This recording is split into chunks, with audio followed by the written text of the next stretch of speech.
ঘুম থেকে যখন উঠবা পড়বা আলহামদুলিল্লাহ, আল্লাহ তুমি আমাকে ঘুম থেকে ওঠার সুযোগ দিয়েছ।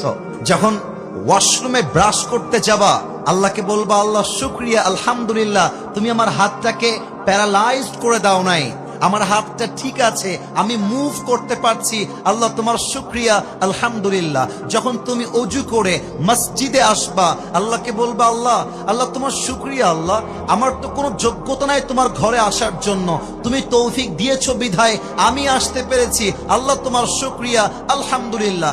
আরে ভাই, তোমার ঘরে আমার ঘরে কেউ যদি পারমিশন ছাড়া আসতে না পারে, আল্লাহর ঘরে আল্লাহ যদি তোমাকে আমাকে কবুল না করে তুমি আমি কি যেতে পারবো?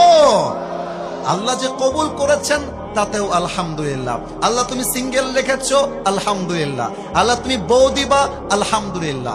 আল্লাহ আমাকে চিট করা হয়েছে আলহামদুলিল্লাহ। আল্লাহ আমি মা পেয়েছি আলহামদুলিল্লাহ, বাবা পেয়েছি আলহামদুলিল্লাহ, আমার চোখ আছে আলহামদুলিল্লাহ, পা আছে আলহামদুলিল্লাহ, হাঁটতে পারি আলহামদুলিল্লাহ। লা ইন শাকারতুম লাযীদান্নাকুম ওয়া লা ইন কাফারতুম ইন্না আযাবি লাশাদীদ। If you are grateful, I will increase your ni'mah. Whatever you have, I will make it more better. আল্লাহ বলছেন বান্দা তুই যা শুকরগুজার হয়ে যা। আজ যদি হয় 10%, আগামীকাল আমি আল্লাহ করে দেব 20%। সুবহানাল্লাহ পড়বেন না? তাহলে এবার দেখা যাক আপনারা ওয়াজটা কতটুকু বুঝেছেন ফার্স্ট মেসেজ থেকে। সুখে দুঃখে শুকরগুজার হয়ে একটা